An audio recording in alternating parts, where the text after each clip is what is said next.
எல்லோருக்கும் வணக்கம். நாம் இன்றைக்கி இந்த வீடியோவில் ஒரு எக்ஸ்டென்ஷன் பாக்ஸ் எப்படி பில்ட் பண்ணுறதுன்னு பார்க்கலாம். ஸோ எக்ஸ்டென்ஷன் பாக்ஸ் பில்ட் பண்ணுறதுக்கு பார்த்திங்கன்னா நமக்கு இது மாதிரி ஒரு ஸ்விட்ச் போர்டு வேணும். அதாவது இந்த பாக்ஸ் பார்த்திங்கன்னா பிவிசியில் நான் எடுத்திருக்கேன். இது மாதிரி வுட்டன்லேயே கிடைக்கும். ஸோ இந்த பாக்ஸில் 3 ஸ்விட்ச் 3 சாக்கெட் ஃபிட் பண்ணுற மாதிரி எடுத்திருக்கேன். அடுத்ததாக பார்த்திங்கன்னா 3 பின் சாக்கெட், அதாவது இது வந்து 6 ஆம்ப் சாக்கெட். இது வந்து ஒரு 3 குவான்டிட்டியில் எடுத்திருக்கேன். ஒரு சாக்கெட்டோட ப்ரைஸ் பார்த்திங்கன்னா 15 to 20 rupees வரும். ஸோ இதில் 3 குவான்டிட்டி எடுத்திருக்கேன். அடுத்ததாக பார்த்திங்கன்னா நமக்கு எக்ஸ்டென்ஷன் பாக்ஸ் செய்ய இன்னொரு காம்பனண்ட் என்ன தேவைப்படும்னு பார்த்திங்கன்னா ஸ்விட்ச். இங்கே பார்த்திங்கன்னா 3 குவான்டிட்டியில் 1 வே ஸ்விட்ச் எடுத்திருக்கேன்.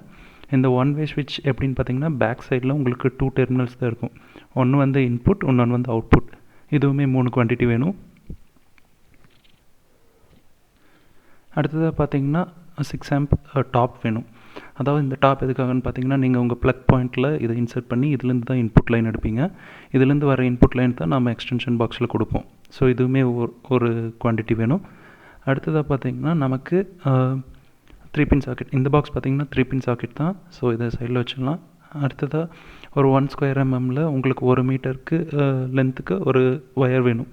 இது எதுக்காகன்னு பார்த்தீங்கன்னா அந்த ஜங்ஷன் பாக்ஸ் இன்சைடில் ஒயரிங் பண்ணுறதுக்காக. இது பார்த்திங்கன்னா 3 கோர் கேபிள். இந்த 3 கோர் கேபிள் வந்து நான் 5 மீட்டர் லென்த்தில் வாங்கியிருக்கேன். இந்த 3 கோர் கேபிளில் பார்த்திங்கன்னா உங்களுக்கு 3 ஒயர்ஸ் இன்சைட் இருக்கும். ஒன்று வந்து கிரவுண்ட், இன்னொன்று வந்து லைன், இன்னொன்று வந்து நியூட்ரல். ஸோ இது வந்து நான் 5 மீட்டர்ஸ் லென்த்தில் வாங்கியிருக்கேன். உங்கள் ப்ராஜெக்ட்டுக்கு தகுந்த மாதிரி நீங்கள் எவ்வளோ லென்த் வேணுமோ அவ்வளோ வாங்கிக்கலாம். அடுத்ததாக நாம் இந்த ப்ராஜெக்ட் செய்ய என்னென்ன டூல்ஸ் தேவைப்படுங்கிறத பார்க்கலாம். ஸோ இப்போ என்னென்ன டூல்ஸ் தேவைப்படும்னு பார்த்தீங்கன்னா ஃபர்ஸ்ட் ஆஃப் ஆல் கட்டர். எதுக்காகன்னு பார்த்தீங்கன்னா நீங்கள் ஒயர் ஸ்ப்ளைஸ் பண்ணுறதுக்கு. அடுத்ததாக டெஸ்டர், அடுத்ததாக ஒரு ஸ்டார் ஸ்க்ரூ ட்ரைவர், அடுத்ததாக ஒரு ஒயர் ஸ்ட்ரிப்பர். இந்த 4 டூல் இருந்தால் போதும். ஸோ நம்ம வாங்க இப்போது எக்ஸ்டென்ஷன் பாக்ஸ் பில்ட் பண்ண ஸ்டார்ட் பண்ணலாம். ஃபர்ஸ்ட் ஆஃப் ஆல் நான் பிவிசி பாக்ஸ் கவர்லேருந்து எடுத்துக்கிறேன். எடுத்துகிட்டு மேலே இருக்க ஸ்விட்ச் அந்த ஸ்லாட் பேனல் இருக்குல்ல, அதை வந்து அந்த பாக்ஸ்லேருந்து கழட்டி எடுத்துடலாம். அதுக்காக ஒரு 6 ஸ்க்ரூ கொடுத்துருக்காங்க. அந்த 6 ஸ்க்ரூவையும் ரிமூவ் பண்ணி எடுத்துருவோம். எடுத்ததுக்கப்புறம் உங்களுக்கு பார்த்திங்கன்னா போர்டு, இந்த ஸ்லாட் போர்டு தனியாக வந்துடும். ஸோ இதில் வந்து நம்ம வாங்கி வச்சுருக்க சாக்கெட் அண்ட் ஸ்விட்சஸ் ஃபிட் பண்ணும்.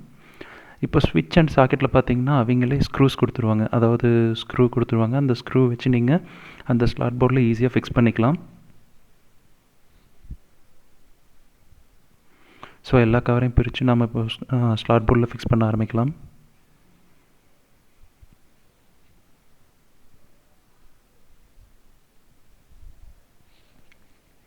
ஸோ ஃபிக்ஸ் பண்ண அப்புறம் இப்படி தான் இருக்கும் இந்த ஸ்லாட் போர்ட். அதாவது உங்களுக்கு நார்மல் ஸ்விட்ச் பாக்ஸ் மாதிரியே தான் இருக்கும். ஸோ இந்த போர்டில் ஒவ்வொரு சாக்கெட்டுக்கும் தனி ஸ்விட்ச் நம்ம கொடுத்துருக்கோம். அடுத்ததாக பார்த்தீங்கன்னா ஒவ்வொரு சாக்கெட்லேயும் இருக்க டெர்மினல் எதுக்காகன்னு பார்க்கலாம். ஸோ எல்என் மென்ஷன் பண்ணியிருக்க லைன், என்என் மென்ஷன் பண்ணியிருக்க நியூட்ரல், அண்ட் மேலே வந்து பார்த்தீங்கன்னா கிரவுண்ட். அதே மாதிரி ஸ்விட்சில் 2 டெர்மினல் இருக்குது. ஒன்று வந்து இன்புட், ஒன்று வந்து அவுட்புட். ஸோ நம்ம இப்போ வந்து ground terminal of the socket, அதாவது கிரவுண்ட் டெர்மினல் இருக்குல்ல, அதை வந்து சீரியஸ் கனெக்ஷன் கொடுத்துடலாம். நாம் வச்சுருக்க 1 square mm ஒயர் எடுத்து தேவையான அளவு ஒயரை கட் பண்ணி நாம் இந்த கனெக்ஷனை கொடுக்கலாம்.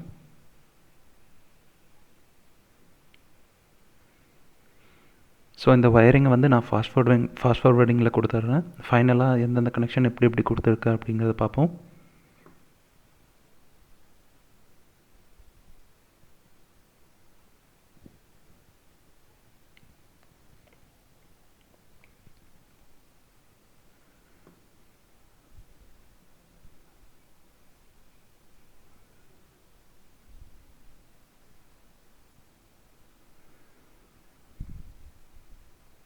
சாக்கெட் போர்ட் ஃபுல்லாக ஒயரிங் கொடுத்ததுக்கப்புறம் இப்படி தான் இருக்கும்.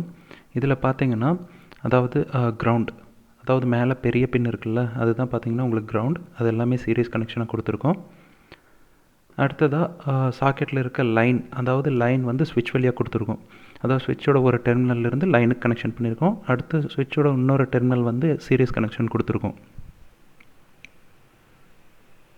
அடுத்ததாக பார்த்தீங்கன்னா நியூட்ரல் இருக்குல்ல, அதாவது சாக்கெட்டில் இருக்கிற நியூட்ரல் டெர்மினல் வந்து சீரியஸ் கனெக்ஷன் அகைன் கொடுத்துருக்கோம். ஸோ இந்த ஸ்விட்ச் போர்டில் நமக்கு எல்லா ஒயரிங்குமே முடிஞ்சுது. ஸோ நாம் இப்போ இதை சைடில் வச்சுட்டு அடுத்து இன்புட் லைனை ப்ரிப்பேர் பண்ணலாம். ஸோ இன்புட் கேபிள் எடுத்துக்கோங்க. இந்த இன்புட் கேபிளில் இருக்க அந்த ஸ்லீவை வந்துட்டு ஸ்ப்ளைஸ் பண்ணி எடுத்துடலாம். அதாவது இந்த இன்சுலேஷன் இருக்குல்ல, அதை ரிமூவ் பண்ணி எடுத்துடலாம் வேணுங்கிற லென்த்துக்கு. ஸோ இந்த ஸ்லைஸ் பண்ணி எடுக்கிறப்போ இந்த கட்டர் இருக்குல்ல, அதை வந்து கேர்ஃபுல்லாக யூஸ் பண்ணுங்கள். ஏன்னா இஃப் இன்கேஸ் ஸ்லிப் ஆச்சுன்னா உங்கள் கையை வெட்டுறதுக்கான சான்ஸ் இருக்குது. ஸோ கேர்ஃபுல்லாக யூஸ் பண்ணுங்கள்.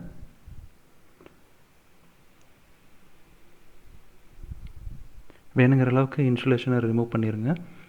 ஸோ ரிமூவ் பண்ணதுக்கப்புறம் நமக்கு இங்கே 3 ஒயர் வந்துருச்சு. இதில் எந்தெந்த ஒயர்னு பார்ப்போம். ஸோ க்ரீன் ஒயர் இருக்குல்ல, இது வந்து பார்த்திங்கன்னா கிரவுண்ட், அதாவது நம்ம செஞ்சு வச்சுருக்க போர்டில் கிரவுண்டுக்கு கொடுக்கணும். அடுத்ததாக ரெட் ஒயர் பார்த்திங்கன்னா லைன். இந்த லைன் வந்து பார்த்திங்கன்னா ஸ்விட்ச் சீரீஸாக கனெக்ஷன் கொடுத்துருக்கோம்ல ஒரு டெர்மினல், அந்த டெர்மினலோட கனெக்ஷன் கொடுக்கணும். இப்போ நீங்கள் ஸ்விட்ச் ஆன் பண்ணுறப்ப அந்த லைன் வந்து சாக்கெட்டில் இருக்க டெர்மினல் லைனுக்கு கனெக்ட் ஆகும். அடுத்ததாக இருக்க பிளாக் ஒயர் பார்த்திங்கன்னா நியூட்ரல். அந்த நியூட்ரல் வந்து neutral socket terminal of the socket வந்து சீரீஸாக கொடுத்துருக்கோம்ல, அதனோட கனெக்ட் பண்ணும்.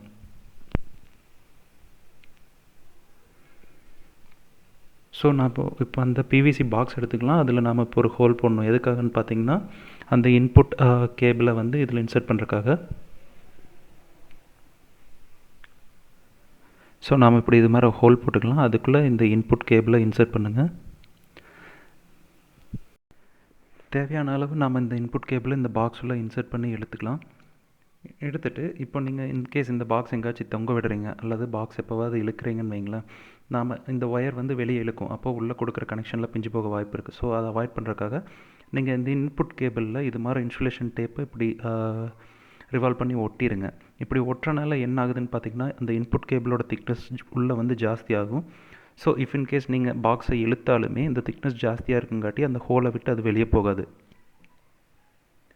ஸோ அடுத்ததாக இந்த கேபிளில் இருக்க 3 ஒயரை நம்ம ஸ்ப்ளைஸ் பண்ணி எடுத்துருவோம். இன்சுலேஷனை ஸ்ப்ளைஸ் பண்ணி எடுத்துகிட்டு நம்ம அந்த ஸ்விட்ச் பேனல் ரெடி பண்ணி வச்சுருக்கோம் பார்த்தீங்களா, அதனோட கனெக்ஷன் கொடுப்போம். ஸோ நான் முன்னாடி சொன்ன மாதிரி க்ரீன் வந்து கிரவுண்ட். ஸோ சீரீஸாக கனெக்ஷன் பண்ணி வச்சுருக்கோம்ல கிரவுண்ட் லைன், அதனோட அந்த க்ரீன் ஒயரை கனெக்ட் பண்ணலாம். கனெக்ட் பண்ணி டைட் பண்ணிடுங்க. அடுத்ததாக பார்த்தீங்கன்னா ரெட் ஒயர், அதாவது லைன் ஒயர், அதை வந்து ஸ்விட்சோட இன்னொரு டெர்மினல் வந்து சீரீஸாக கனெக்ஷன் கொடுத்துருக்கோம்ல, அதனோட இன்சர்ட் பண்ணி நல்லா டைட் பண்ணிடுங்க. அடுத்ததாக பிளாக் ஒயர், அது வந்து neutral line of the socket சீரீஸாக கனெக்ஷன் கொடுத்துருக்கோம்ல, அதனோட கனெக்ட் பண்ணிடுங்க. இப்போ பார்த்தீங்கன்னா க்ரீன் ஒயர் வந்து கிரவுண்ட்லேயும், பிளாக் ஒயர் வந்து நியூட்ரல்லையும், ரெட் ஒயர் வந்து லைன், அதாவது ஸ்விட்சோட ஒரு டெர்மினல் கொடுத்து இன்னொரு டெர்மினல் மூலிமா லைனில் கனெக்ட் பண்ணியிருக்கோம்.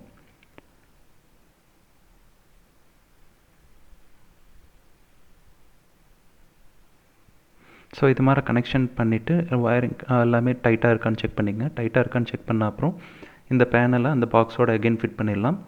ஸோ அகெயின் அந்த 6 ஸ்க்ரூ போட்டு நல்லா டைட் பண்ணிடலாம். இந்த ஸ்க்ரூஸை டைட் பண்ணி முடித்ததும் ஜங்ஷன் பாக்ஸில் இருக்க ஒர்க் ஓவர். நாம் அடுத்ததாக ரெடி பண்ண வேண்டிய வேலை என்னன்னு பார்த்தீங்கன்னா இந்த இன்புட் லைன் இருக்குல்லவா, அதில் வந்துட்டு அந்த 6 amps டாப்பை ஃபிட் பண்ணும். அதுதான் அடுத்த ஒர்க். ஸோ நாம் அதை ரெடி பண்ணி மாட்டலாம். ஸோ அதுக்கு இந்த கேபிளில் ஸ்ப்ளைஸ் பண்ணி ரிமூவ் பண்ணிடுங்க, அதாவது இன்சுலேஷனை ரிமூவ் பண்ண அப்புறம் இந்த டாப்பில் பார்த்தீங்கன்னா சேம், அதாவது லைன் நியூட்ரல் கிரவுண்ட் இருக்கும். சேம் வே, அதாவது ரெட் வந்து லைன், பிளாக் வந்து நியூட்ரல், அண்டு க்ரீன் வந்து கிரவுண்ட், அதே மாதிரி கனெக்ஷன் கொடுத்து ஃபிட் பண்ணிடலாம். ஃபிட் பண்ணுறப்ப இது மாதிரி நீட்டாக ஃபிட் பண்ணிடுங்க. அதாவது இந்த டெர்மினலில் இருக்க ஸ்க்ரூஸ் எல்லாம் நல்லா டைட் பண்ணிடுங்க, லூஸாக இருக்கக்கூடாது. இஃப் இன்கேஸ் லூஸாக இருந்துச்சுன்னா உங்களுக்கு அந்த இடத்துல ஸ்பார்க் ஆகி சீக்கிரம் ப்ளக் போயிடும். ஸோ அதனால் நல்லா டைட் பண்ணிடுங்க. ஒன்ஸ் நாம் ஒயரெல்லாம் நல்லா டைட் பண்ண அப்புறம் அதனுடைய கேப் எடுத்து ஃபிக்ஸ் பண்ணி மாட்டிடலாம். ஸோ இந்த கேப்போட கவரை மாட்டிட்டோம்னா நமக்கு ஜங்ஷன் பாக்ஸோட ஒர்க் ஓவர், எல்லாமே டன். ஸோ ஃபைனலாக நம்ம இப்போ பார்த்தீங்கன்னா எல்லாமே நல்லா இருக்கான்னு செக் பண்ணுறதுக்காக ஒரு டெஸ்ட் பண்ணி பார்த்துருவோம். ஸோ இந்த 6 amp டாப் இருக்குல்ல, அதை எடுத்து உங்கள் ஸ்விட்ச் பாக்ஸில் எங்கேயாச்சும் ப்ளக் பண்ணி ஸ்விட்ச் ஆன் பண்ணுங்கள். ஸ்விட்ச் ஆன் பண்ண அப்புறம் டெஸ்டர் எடுத்து அந்த ஸ்க்ரூலாம் செக் பண்ணிங்க, ஏதோ ஒரு பவர் சப்ளை வருதா என்னன்ட்டு. மோஸ்ட் ப்ராபப்ளி வராது. அண்ட் ஸ்விட்ச் ஆன் பண்ணுறதுக்கு முன்னாடி நீங்கள் சாக்கெட்டில் டெஸ்டர் வச்சு செக் பண்ணுங்கள், அதாவது இண்டிகேட்டர் லைட் க்ளோ ஆகுதா இல்லையான்ட்டு. க்ளோ ஆகாது, ஏன்னா ஸ்விட்ச் ஆன் பண்ணால் தான் நமக்கு லைன் கிடைக்கும், அப்போ மட்டும்தான் க்ளோ ஆகும். இப்போ பாருங்கள், ஸ்விட்ச் ஆன் பண்ணியிருக்கோம், இண்டிகேட்டர் க்ளோ ஆகுது. இங்கே ஆஃபில் இருக்குது, க்ளோ ஆகலை. ஆன் பண்ணுறோம், க்ளோ ஆகுது. ஸோ நாம் சக்ஸஸ்ஃபுல்லாக எக்ஸ்டென்ஷன் பாக்ஸ் ரெடி பண்ணி முடிச்சிட்டோம். ஸோ இது சிம்பிள் தாங்க, இது ஈஸியாக நாம் ரெடி பண்ண முடியும் எக்ஸ்டென்ஷன் பாக்ஸ். எல்லாத்துக்கும் இந்த வீடியோ ரொம்ப யூஸ்ஃபுல்லாக இருந்திருக்குன்னு நினைக்கிறேன். வீடியோ பிடிச்சிருந்தா உங்கள் ஃப்ரெண்ட்ஸுக்கு ஷேர் பண்ணுங்கள், நம்ம சேனலுக்கு சப்ஸ்கிரைப் பண்ணுங்கள். நன்றி, வணக்கம்.